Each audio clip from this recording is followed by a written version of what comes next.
शिवोहम। शिवम गुरुदेव शिवम चरण स्पर्श स्वामी जी की सलाम प्रणाम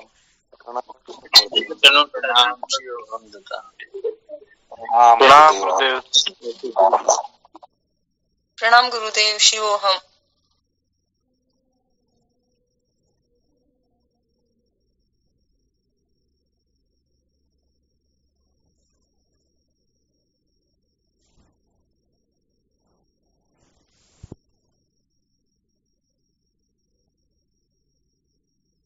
क्या विषय चल रहा था अपना? संसार को बनाए रखकर कभी भी सत्य का साक्षात्कार नहीं किया जा सकता।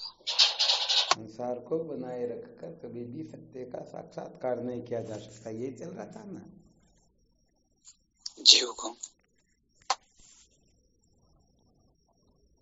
कल क्या सुनाया था इसके अंतर्गत?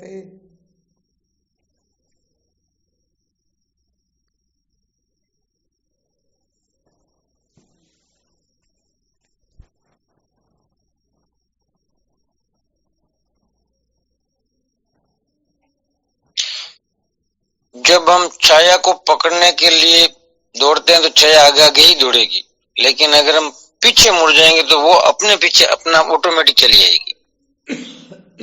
नहीं, आगे आगे नहीं दौड़ेगी, पीछे पीछे आगे आगे दौड़ेगी। बिल्कुल सत्य वचन है।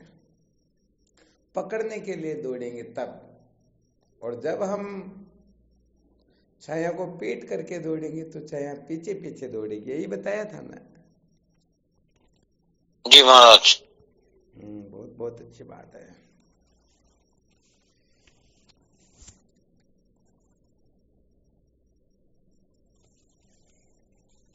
भाव में ये था, जब हम अंतर्मुखी हो गए तो सब काम चलेगा, वगैरह चलेगा नहीं। बिल्कुल सत्य वचन।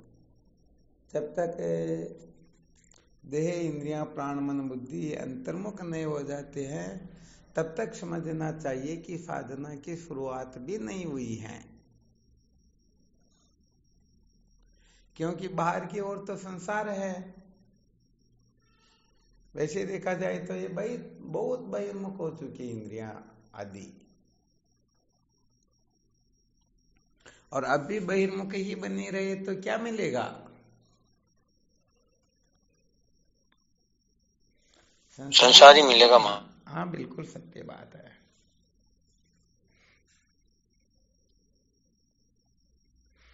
वैसे देखा जाए तो अज्ञान की जो निवृत्ति होती है ना जी, ये जितने भी दृश्य पदार्थ दृष्टा में समाहित होते जाए तो अंत में केवल मात्र अपना स्वरूप ही शेष रहता है।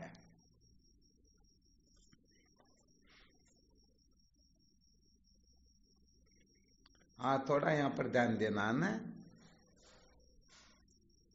जी महाराज जी, वो प्याज के छिलके की तरह।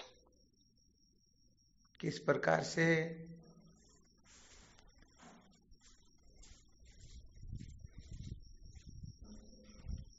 जैसे मान लो वो प्याज के अपन छिलके उतारते रहते हैं, उतारते रहे तो लास्ट में तो वो क्या, वो छोटा सा एक वो ही बचता, और कुछ सब छिलके तो चले जाते।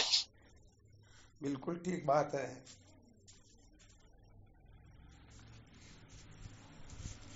तो ये आवरण उतरते उतरने पर लास्ट में जो कुछ बचेगा नहीं, वो अपने सुख खुद ही तो है। क्या बात, बहुत बहुत धन्यवाद, बहुत अच्छा संकेत किया।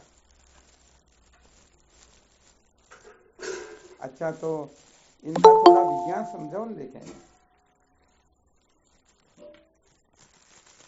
महाराज हमारे समझ में तो इतनी थी, जितना भी आ रहा।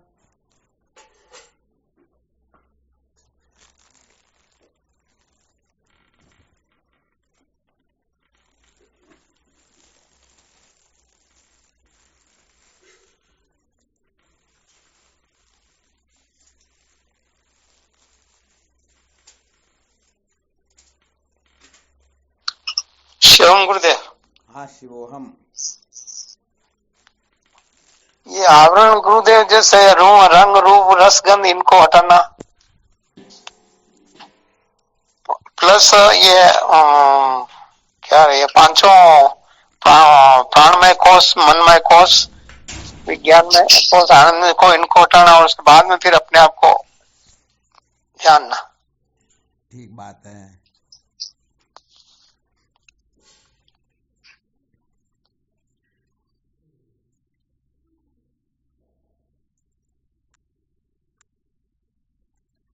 घड़ा किससे बनता है, किससे प्रकाशित होता है?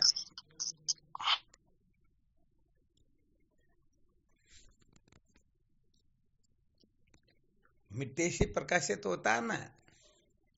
मिट्टी से प्रकाशित होता। तो यहाँ पर जब तक घड़ा बना हुआ है तब तक अज्ञान है या नहीं है? अज्ञान। और घड़े को मिट्टी समझ लिया तो ज्ञान हो गया, अधिष्ठान का ज्ञान हो गया।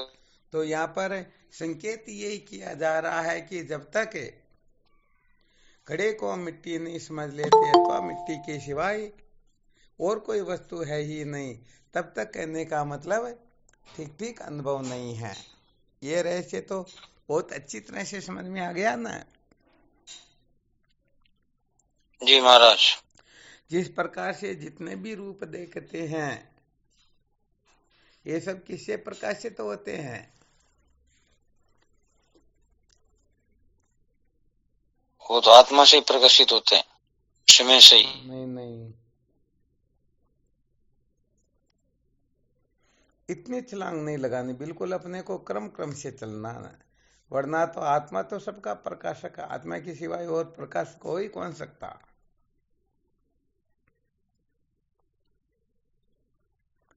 कौन बताएंगे? नेत्र से होंगे गुरुदेव। हाँ, नेत्र से प्रकाशित होते, बहुत अच्छी बात है। तो इसे क्या सिद्ध होता? जब इसको हम और दूसरे ढंग से बोलेंगे तो इसको कैसे बोलेंगे? किसको किस प्रकार का अनुभव देखे, थोड़ा इसके बारे में अपना अनुभव प्रकट करें।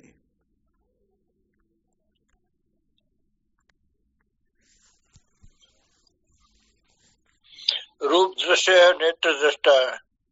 बहुत उत्तम बात है।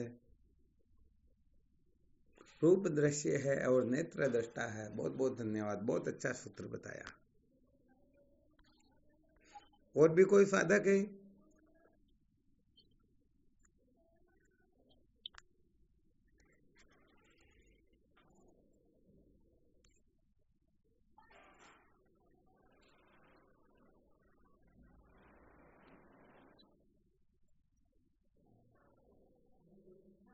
बस। और नेत्र और रूप के बारे में कुछ अपना अनुभव प्रकट करना हो तो क्या करोगे, क्या कहोगे?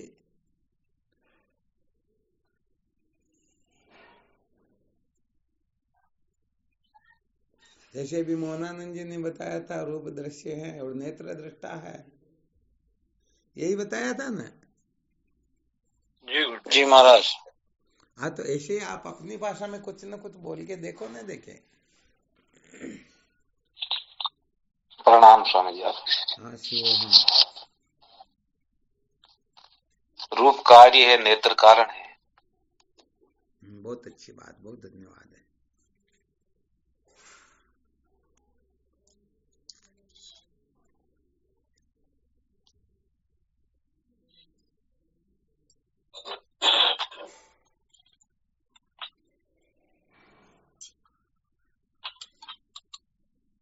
और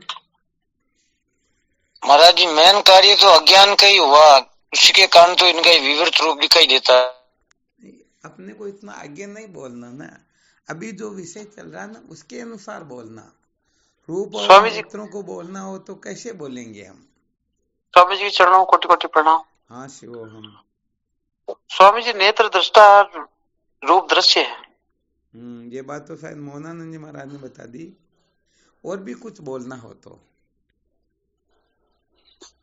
महाराज जी, नेत्र के बारे में, किसके बारे में थोड़ा समझ में नहीं आया। नेत्र व रूप के आंख व रूप के बारे में बोलना।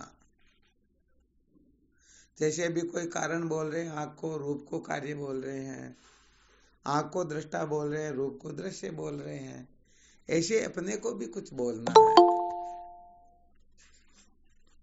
इनके लिए यदि अपने को कुछ बोलना हो, कुछ वक्तव्य प्रस्तुत करना हो, तो किस प्रकार से आप बोलोगे?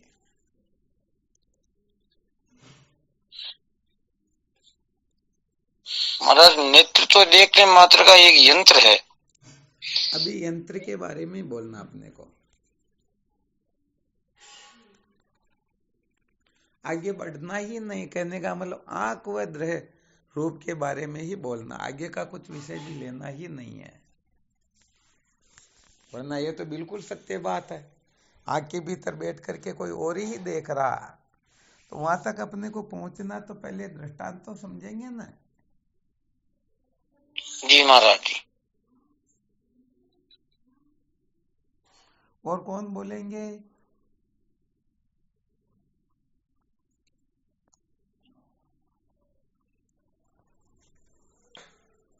क्या बात, वेदांत की जिज्ञासा तो बड़े खतरनाक होते हैं। इसके बारे में भले चाहे तो पूरा निबंध लिख दे,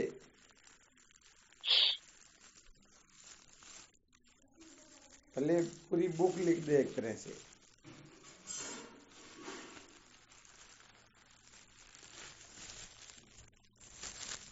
और देखने के लिए प्रकाश भी तो चाहिए। फिर गड़बड़ करके और कुछ देखना ही नहीं है अपने को, तो रूप व नेत्र के बारे में कुछ अपना विचार प्रकट करना है।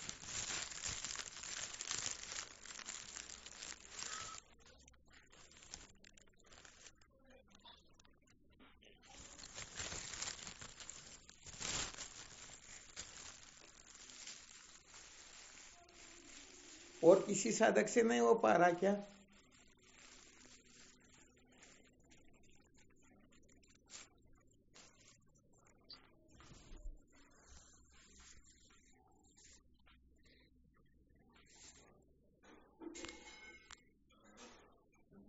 बड़ी गजब बात भाई। फिर विश्लेषण करना हो तो कैसे, क्या करोगे? आंख का विषय दृश्य है, हमारा देखना है, इसका विषय यही। हाँ, बहुत अच्छी बात ये तो।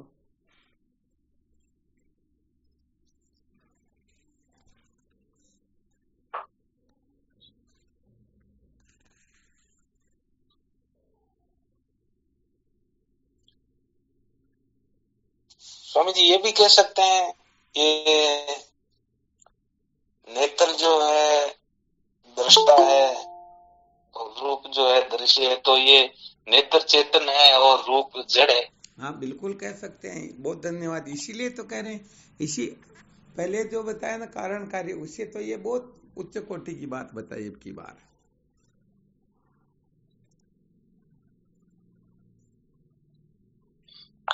प्रणाम गुरुदेव, आपके श्री चरणों। हाँ शिव, हम बोलो।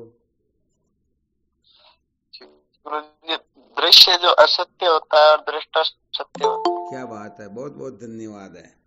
देखो, ऐसे ही तो सूत्र निकालने होते हैं। अर्थात दृश्य जो है वो मिथ्या होता है, दृष्टा सत्य होता है।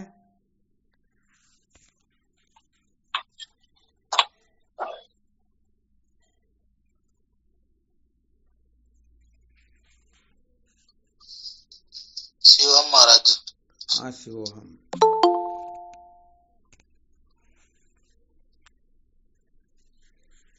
कारण कार्य की जगह की बार बताया ना, वो सूत्र कुछ विशेष है, क्योंकि कार्य जो है उपादान कारण, निमित्त कारण आदि होता है, जबकि यहाँ पर तो रूप की भी सत्ता विद्यमान है और प्रणाम गुरुदेव। सत्ता विद्यमान है। हाँ शिवोहम।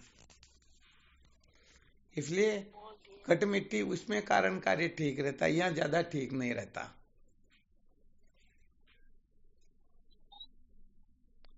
हाँ, आंख देखने में कारण अवश्य है।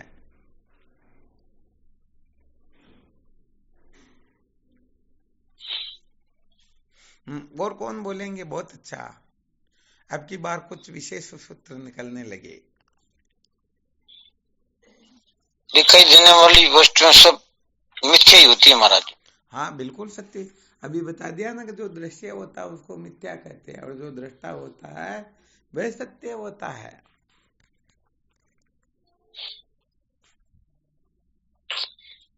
ये तो 100% क्लियर बात है।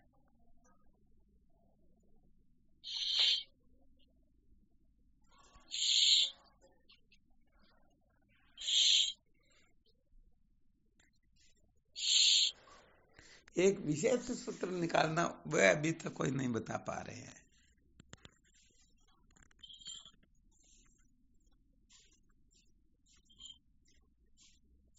प्रणाम गुरुदेव। हाँ शिव। गुरुदेव, जो दृश्य होता है वो असार होता है, दृष्टा सार होता है। वो पहले वाली बात बताई वही, और ये एक ही है।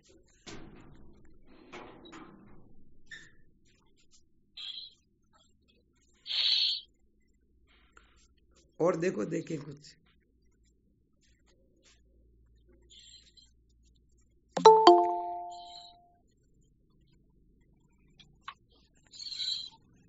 ये तो विवेक की कक्षा हुई।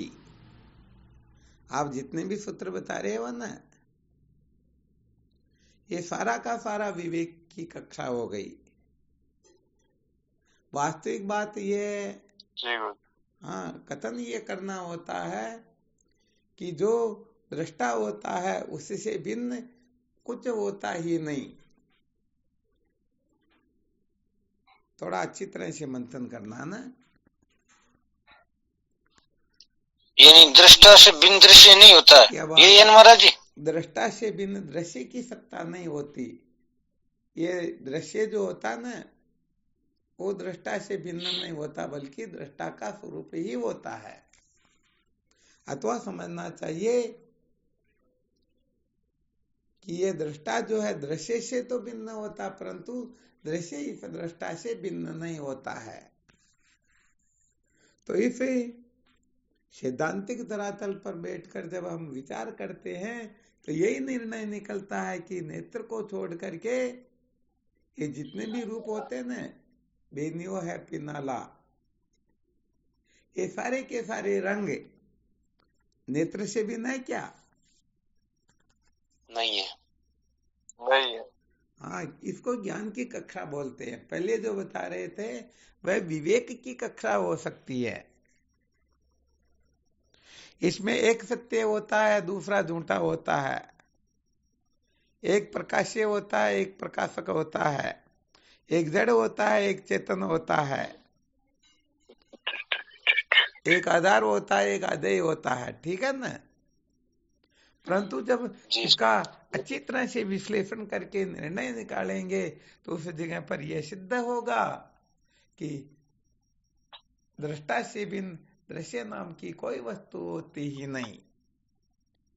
तो इस दृष्टि से देखा जाए तो बताओ, नेत्रों से बिन रूप की कोई सत्ता है क्या? नहीं है। अर्थात रूप जो है नेत्र के बिना रह सकते हैं क्या?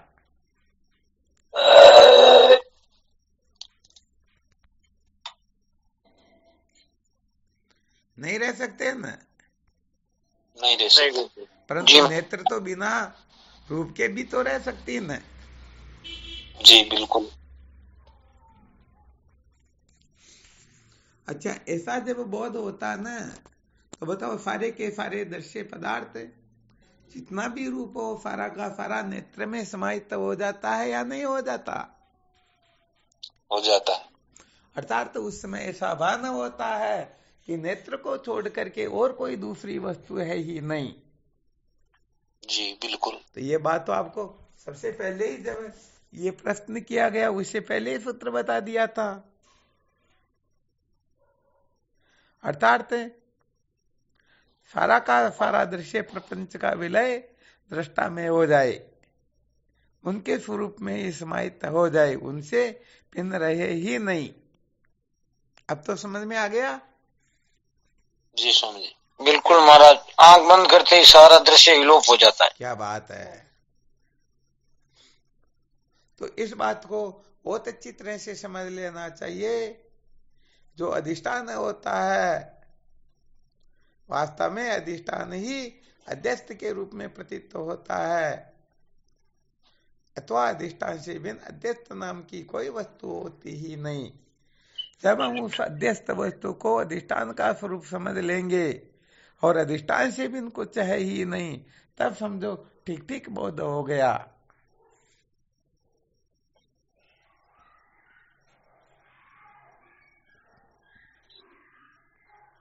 बिल्कुल क्लियर नहीं यहाँ तक? जी गुरुदेव। जी अब अपने को वही फॉर्मूला कल वाला याद करना, वो कल वाला जो फॉर्मूला सुनाया ना, उसी का चिंतन मनन करना। विचार करके देखो, जैसे रूप जो है नेत्र के बिना कुछ नहीं होते न। जी जी महाराज। बताओ, जिसके शरीर में एक भी इंद्रिय न हो, ज्ञान इंद्रिया, कर्म इंद्रिया, 10 में से एक भी इंद्रिय नहीं हो, शरीर किसी काम का है क्या? नहीं है। नहीं है ना, क्योंकि ये इंद्रियों से ही तो चेतन होता है। जी पैर न हो बिल्कुल। तो उसको इसको उठा के ले जाए कौन? बिल्कुल पक्का। जी गुरुदेव। तो जब हम देह को अंतर्मुख करेंगे तो क्या निर्णय निकलेगा? इंद्रियों के बिना देह का कोई सत्व महत्व है ही नहीं, अर्थात इंद्रियां ही सब कुछ है। जी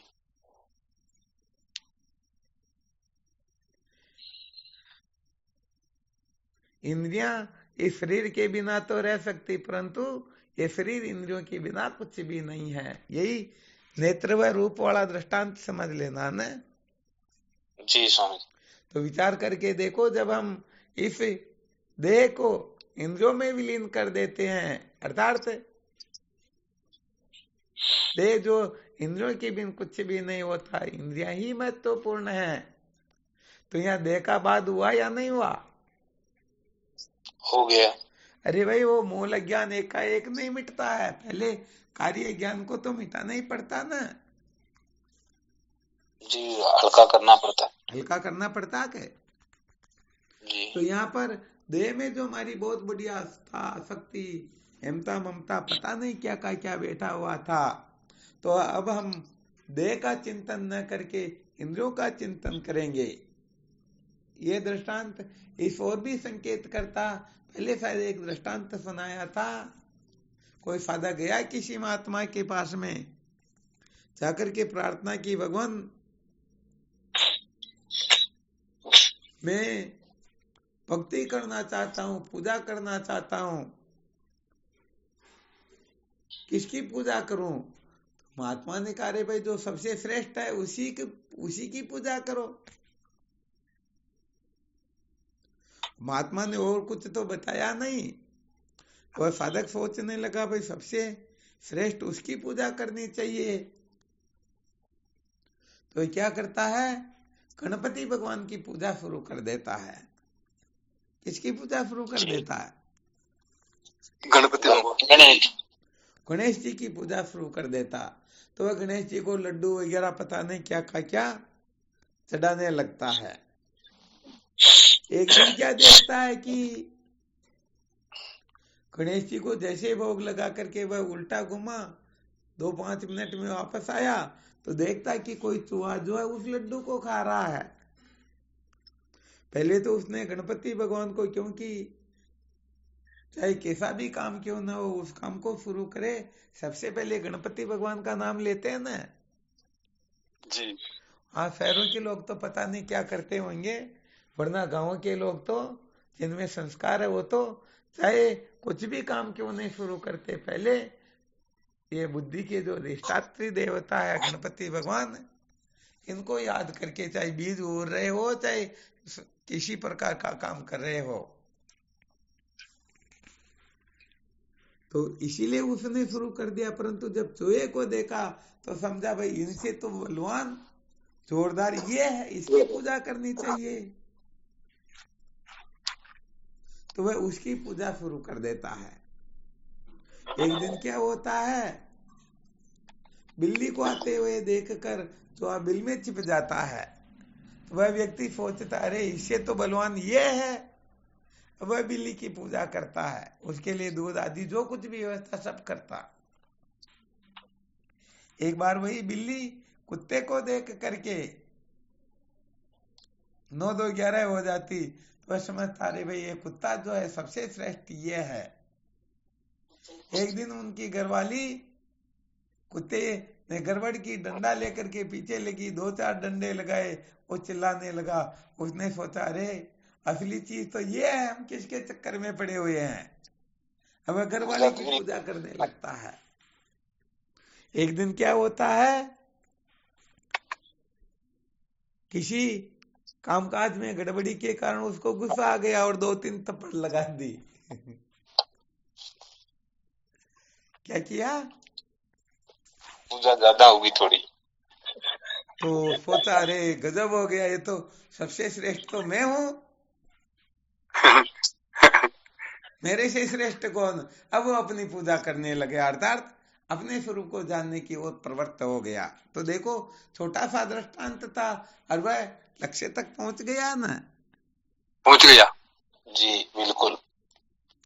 हाँ, ऐसे ही सिद्धांत के अंतर्गत सबसे श्रेष्ठ उसकी पूजा करनी चाहिए, ऐसा समझ करके ये देह रूपी गणपति भगवान को पूजना चालू करता है। और यहाँ पर ये इंद्रियां इसको खा जाती तो समझता फिर ये चूहे रूपी इंद्रियों की पूजा करता है।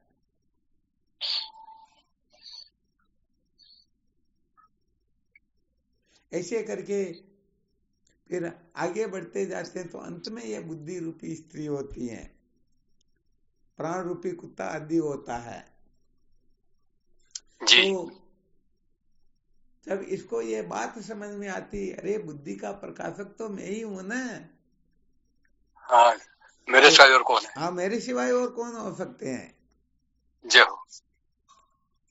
हाँ, ये दृष्टांत युक्ति प्रकाश के अंतर्गत निश्चल दास जी महाराज लिखते हो, ध्यान रखना। तो क्या होता है, जब हम देह के असलियत को समझेंगे तो इंद्रियों को छोड़ करके और कुछ असलियत है क्या? नहीं है।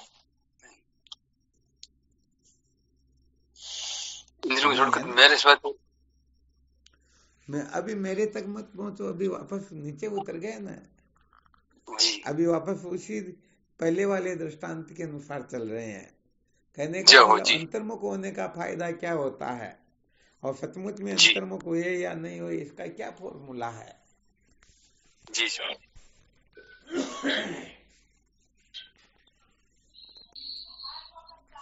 तो यहाँ पर पूर्ण रूप से जो ठीक ठीक रहस्य को समझ लेते हैं ना, तो इंद्रियों के सिवाय देह की सत्ता को ही स्वीकार न करे। महत्वपूर्ण इंद्रियां है, जो महत्वपूर्ण उसी ओर तो अपने को प्रवृत्त होना है। तो बताओ, तो देह को इंद्रियों में समाहित कर लेते हैं, विलीन कर देते हैं, तो थोड़ा बहुत ज्ञान नष्ट हुआ या नहीं हुआ? जी गुरुदेव, हो गया ना? क्या बात है। जी। हाँ, ऐसे करेंगे तभी काम चलेगा।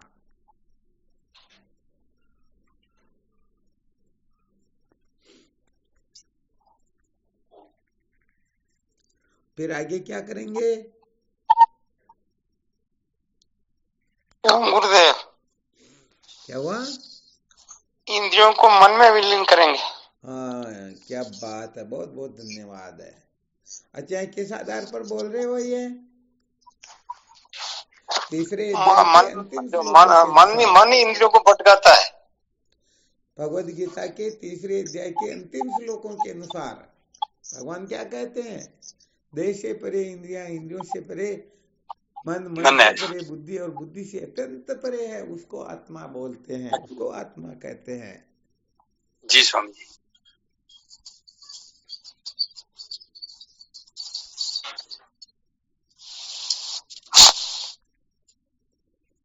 तो इंद्रियों को जब हम प्राण मन में समाहित करेंगे, बताओ सत्ता मन की रहेगी या इंद्रियों की रहेगी? मन की ही रहेगी। मन की ही रहेगी। अच्छा, मन जी। में ही इंद्रियों को समाहित क्यों करेंगे, क्या कारण है?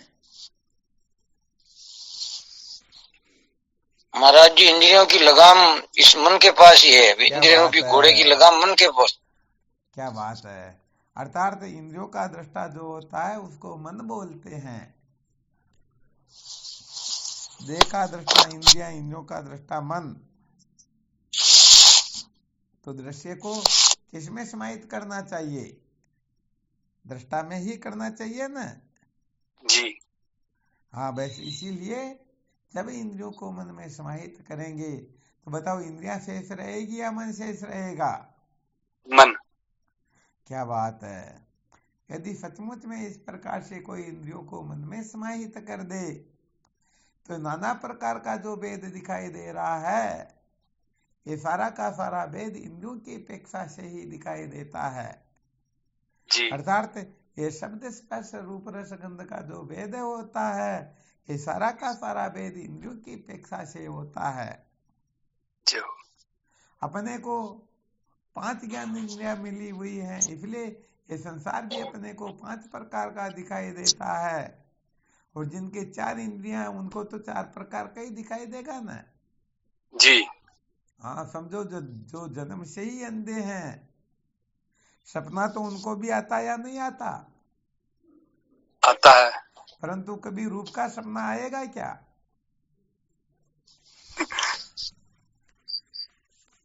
नहीं। हाँ, नहीं आएगा। केवल आवाजें जरूर जी। सुनाई देगी। जैसे जैसे जैसे संस्कार होते हैं ना, वैसा वैसा ही जागृत हो जाता है। जी।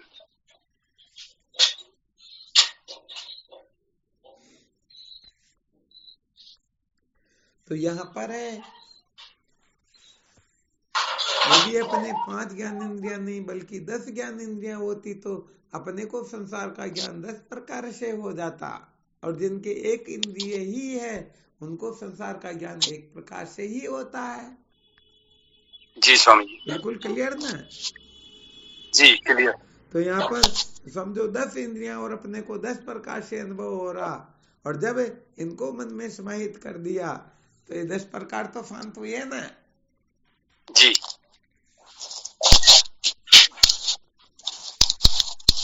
तो जब इंद्रियों को मन में समाहित कर देते हैं तब मन की ही सत्ता रहती है, फिर इंद्रियों की सत्ता रहती ही नहीं। जी स्वामी। और जब इंद्रियों की सत्ता ही नहीं है तो बताओ, अरे आंख ही नहीं है तो क्या देखें? पैर ही नहीं है तो कहां जाए बोलो? जी। जीभ ही नहीं है तो क्या चखें? सारा का सारा रहस्य आप अपने हिसाब से देखते रहना, ठीक है ना? जी स्वामी। हाँ, तो ये जो साधना होती ना, ये बड़ी खतरनाक साधनाएं होती हैं। यदि इस प्रकार से कोई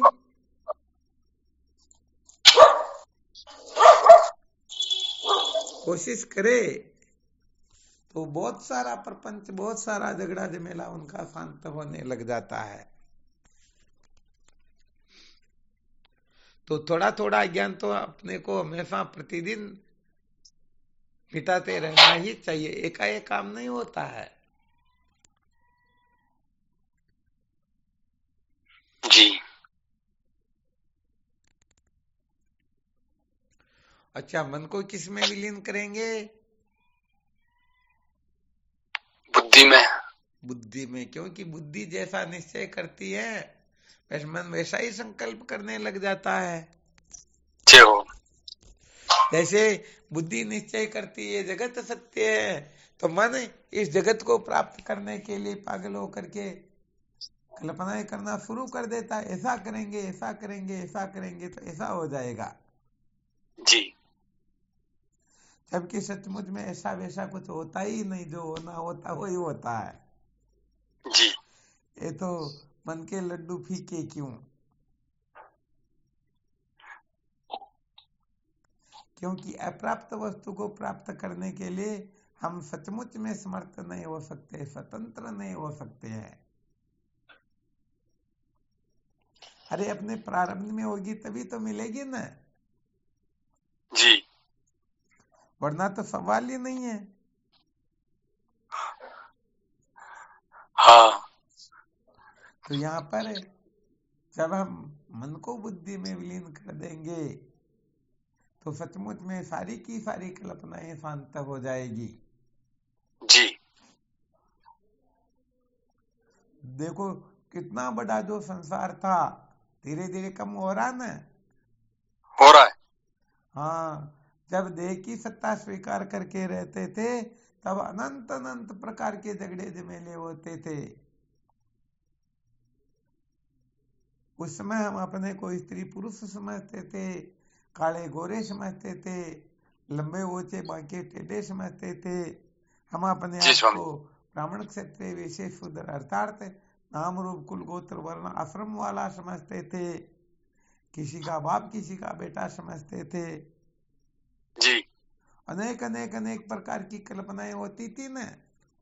जी स्वामी जी। और जब देह विलीन हो गया तो किसकी कल्पना करें। जी यहाँ पर तो देह का नाम और देह का रूप दोनों ही मिट गए ना। दोनों ही अब मिट गए। दोनों का हवन हो गया इनका तो। जी इनका हवन हुआ तो कम से कम इतना तो दुख नष्ट हो गया ना। जी स्वामी जी। हाँ बिल्कुल सत्य वचन है।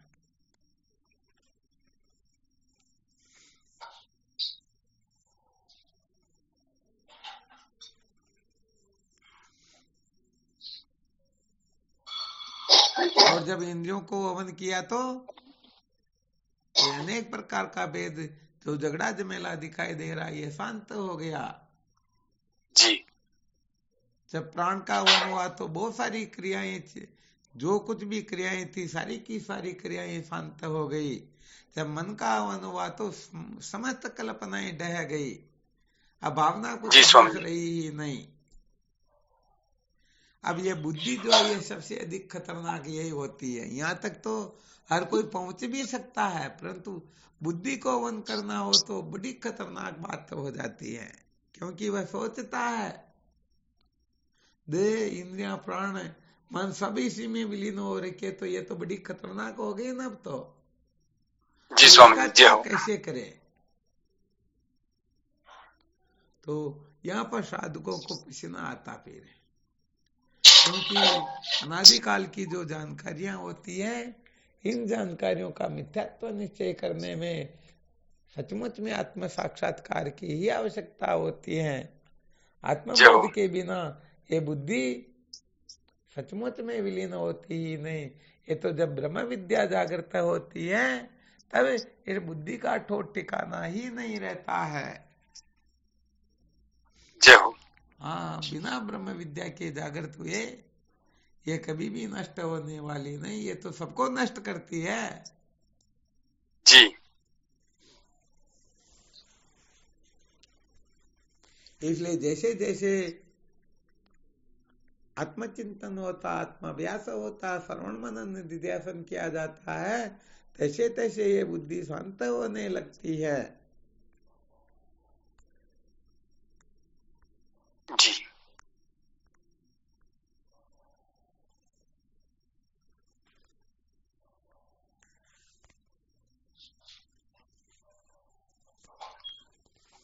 तो ये बाकी जो बताए ना ये हम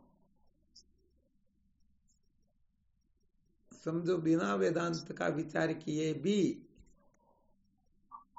देह को इंद्रियों में इंद्रियों को प्राण में प्राण को मन में मन को बुद्धि में कर सकते हैं। परंतु बुद्धि का जब हवन होता है ना यहाँ पर सबसे अधिक पावर की आवश्यकता होती है।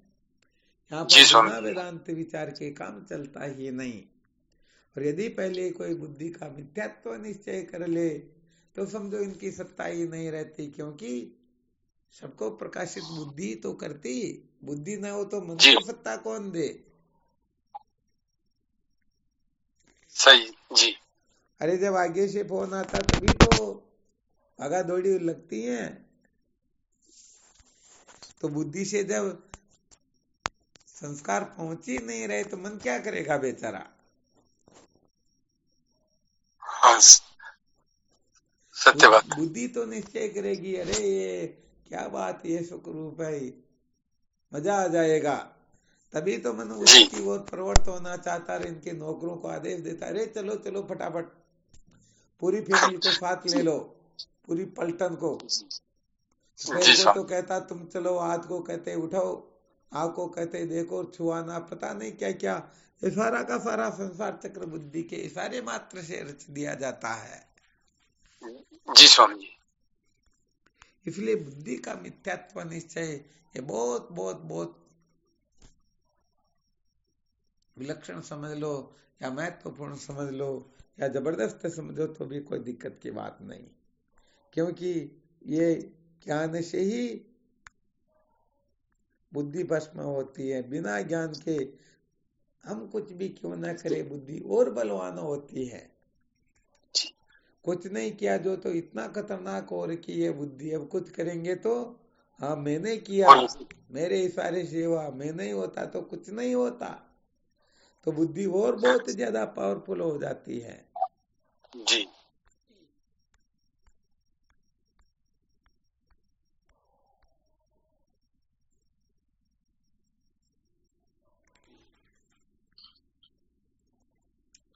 तो इसके लिए अपने को कुल मिला करके देह को इंद्रियों में यहाँ से अपना अभ्यास शुरू कर देना चाहिए। अर्थात मैं तो देह को न दे करके इंद्रियों को दे, इंद्रियों को न दे करके मन को दे, मन को न दे करके बुद्धि को दे। जी। चलो ठीक, फिर इस प्रकार का चिंतन मनन करते रहो।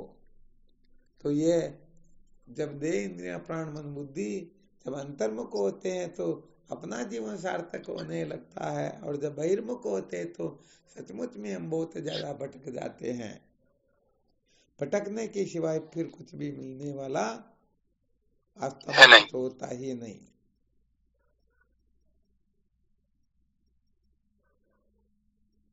तो चलो इन के इन प्रकार अंतर्मुख होने की चेष्टा करो। कभी कभी बहिर्मुख होना हो जाए तो चिंता भी नहीं करनी, परंतु बहिर्मुख ही नहीं रहना है, अंतर्मुख होने की फिर चेष्टा करो। कितनी भी बार गिर क्यों न जाए, फिर भी गिरे नहीं रहना, बल्कि उठने की चेष्टा करो। जी स्वामी।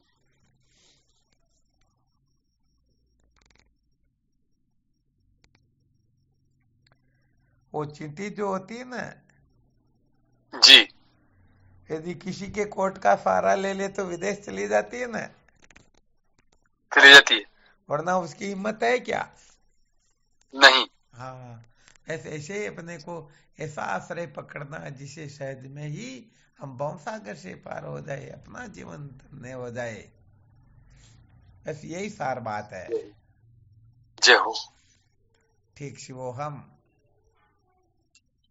हम प्रणाम। शिवोहम प्रणाम गुरुदेव। अनंत अनंत बार प्रणाम। शिवोहम प्रणाम गुरुदेव। साक्षात दंडवत प्रणाम।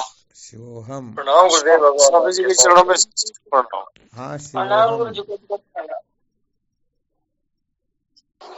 गुरुदेव भगवान के श्री चरणों में प्रणाम। शिवोहम शिवोहम। शिवोहम। प्रणाम गुरुदेव। शिवोहम। शिवोहम। प्रणाम गुरुदेव। शिवोहम।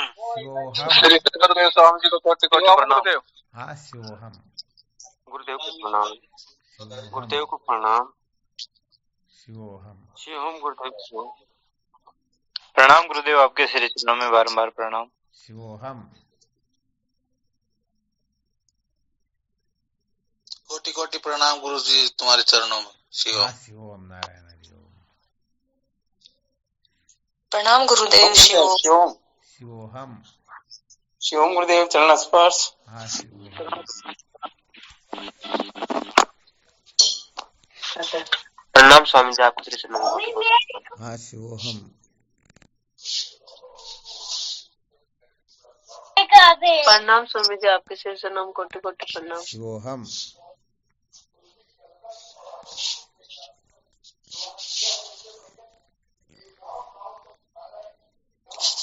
सतगुरु कोटि कोटि भाव जी शिवम। हाँ शिवोहम।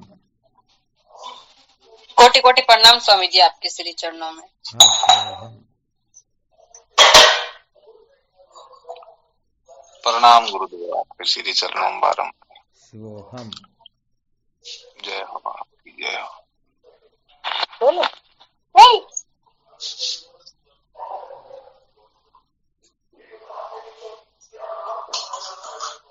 प्रणाम स्वामी जी शिवोहम। हाँ शिवोहम। शिवोहम। शिवोहम।